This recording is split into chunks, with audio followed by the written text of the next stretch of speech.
দেখো বৌদি, 3 মাস হয়ে গেল। দাদা ভাইরা যদি বেঁচে থাকতো তাহলে তোমার কাছে নিশ্চয়ই ফিরতো। সমুদ্র আসবেই, আমি জানি ঠিক আসবে। আর একটা কথা জানো, আজ না আমি ফিল করতে পেরেছি যে তোমার দাদা ভাই আমার আশেপাশে কোথাও একটা ছিল। ওর উপস্থিতি না আমি অনুভব করতে পেরেছি। আমি ওকে চোখে দেখতে পাইনি ঠিকই, কিন্তু বিশ্বাস করছিল। আমি বুঝতে পেরেছি ও আমার খুব কাছেই ছিল।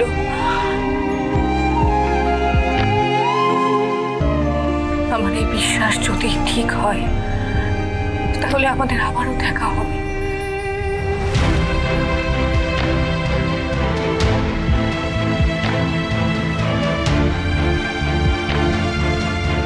সুধাময়ী বসু মল্লিক,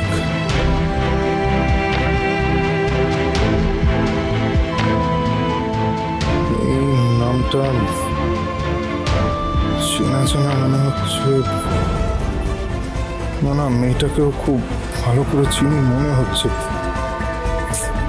তাহলে কি আমার অতীতের সঙ্গে কোনো যোগ আছে ওর? এই সুধাময়ী বসু মল্লিককে পাবো কোথায়? এই হিরো, শোন, কান খুলে ভালো করে একটা কথা শুনে রাখ। আজ বড়লোকদের একটা ক্লাবে পার্টি আছে রাতে, আমাদেরকে যেতে হবে। ওই সুধাময়ী বসু মল্লিকের উপরে নজর রাখতে হবে আমাকে।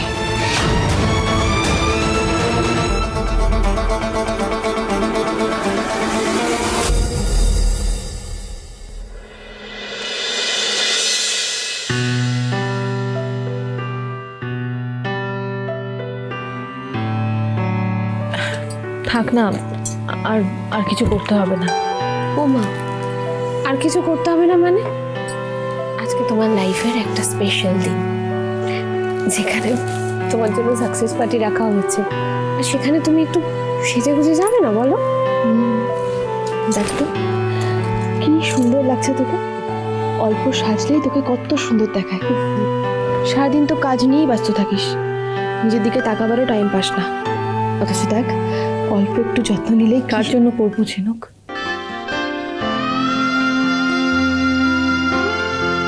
কার জন্য এখন আর সাজবো?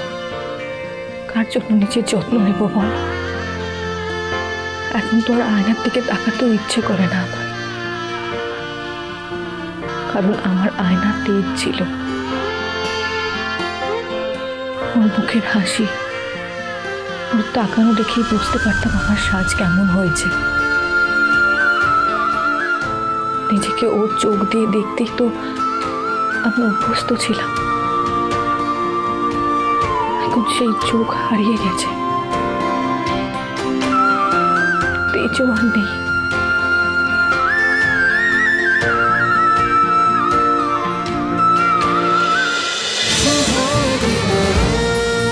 শুভ বিবাহ সোম থেকে রবি প্রতিদিন রাত 10:30টায় স্টার জলসায় ও জিও হটস্টারে।